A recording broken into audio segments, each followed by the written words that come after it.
Imam Ashur amepigwa faini ya shilingi milioni 1.5 za Misri. Amesimamishwa kwa wiki 2 na kuendelea kufanya mazoezi peke yake.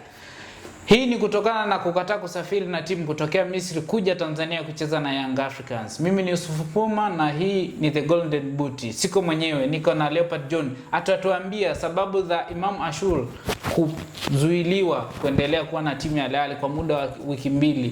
Sababu ni nini? Yanga wamepata unafuu. Sio nafuu kwa sababu kucheza na timu kubwa siku zote unapokosa mchezaji mmoja hata kama ni mkubwa wale ambao ni backup players wanaweza wakareplace nafasi yake. Lakini by the way Imam Ashur ni regular starter material. Katika kikosi cha players 21 ambao wamesafiri kutoka Cairo Misri kuja Tanzania, jina la Imam Ashur halikuwa sehemu ya kikosi. So ni sehemu ya nidhamu imechukuliwa kwa upande wake, kwa maana amekataa kusafiri na kikosi.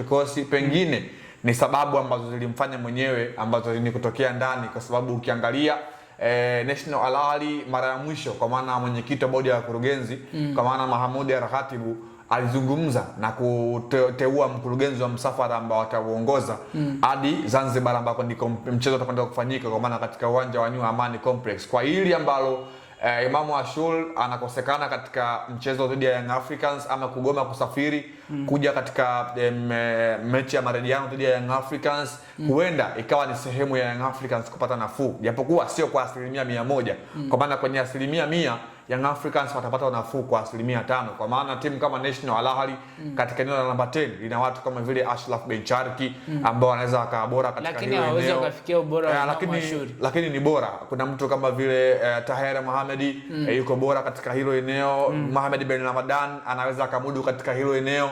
The same kwa mtu kama vile Marwan Othmani, mshambuliaji yule mwenye rasta, anaweza akamudu katika hilo eneo. Kwa hiyo kukosekana kwa Imam Ashur inaweza tu kusema kwamba ule ubunifu katika eneo la Al Ahly unaweza ukapungua kwa kiasi fulani. Kwa hiyo Young Africans wamepata hiyo awadi ndogo kwa National Al Ahly kumkosa kiungo mshambuliaji wao mzaliwa wa mwaka 1998 pale nchini Misri. Tuangalie, maana kwenye press release walioitoa Al Ahly wamesema kwamba adhabu hii imetokana na Imam Ashur kukataa kusafiri na timu asubuhi ya leo kuelekea Tanzania kwa ajili ya mchezo wa ligi ya mabingwa dhidi ya Young Africans unatarajiwa kuchezwa baada ya siku ya Jumamosi, ikiwa ni sehemu ya mzunguko wa 4 wa hatua hiyo. Kiufupi amekiuka taratibu na amepewa adhabu kali na uongozi na hata kuwa sehemu ya kikosi na ataendelea kufanya mazoezi akiwa mwenyewe. Unahisi sababu ni nini ya yeye kukataa kusafiri kuja Tanzania? Inawezekana ikawa ni sababu za ndani ya klabu ya National Al Ahly, kwa maana professional players kama Imam Ashur, nyota wa zamani wa club Zamalek pale nchini Misri, na ameshawahi pia kutoka nje ya bara la Afrika.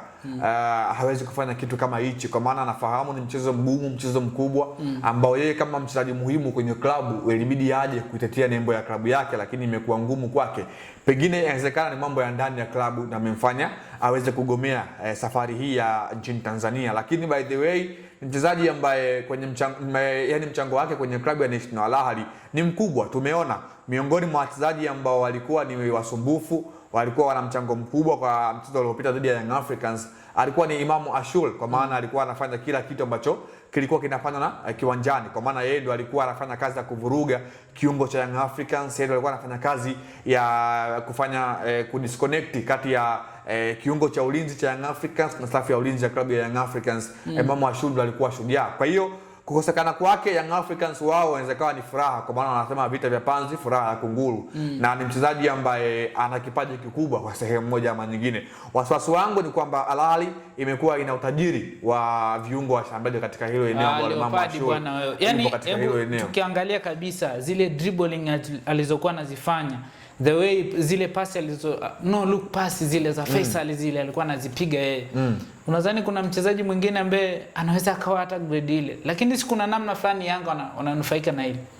Kwanza National Al Ahly ni klabu kubwa kila mtu anafahamu kama National Al Ahly ni klabu kubwa, kwa sababu ukitazama siku za hivi karibuni wamekuwa wanafanya ama wanashiriki katika zile big competition.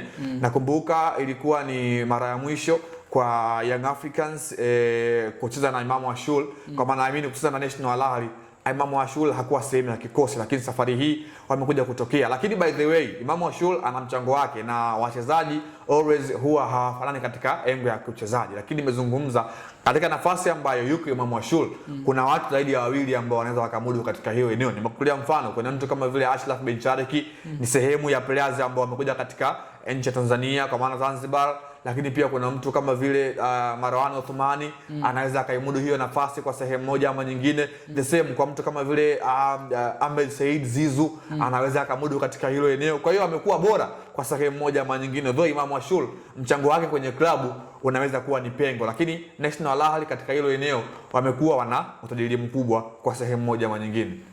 Misri, Egypt Al Ahly akifungwa tunakusafirisha na timu. Huyu bwana ni shabiki wa Al Ahly, kwa hiyo atazungumza tu, atazunguka, lakini kiufupi Imam Ashur amepigwa faini ya shilingi milioni 130 za Kitanzania. Kwa nchi ya Misri ni shilingi milioni 1.5 kwa kosa la kukataa kusafiri na timu. Wananchi, hii ni faida kwenu, ongezeni juhudi kwenye kukata tiketi, muingie pale Guantanamo Bay ili muweze kusambaratisha kabisa, kuiongezea. Mimi naziombea timu zote za Tanzania ziendelee kufanya vizuri, hasa mchezo wa Jumamosi na Jumapili, ili Tanzania tuendelee kuwa juu katika mashindano ya kimataifa. Ulikuwa nami Yusufu Mpuma, nilikuwa na mchambuzi wa Al Ahly huyu Leopard John. Hii ni The Golden Boot.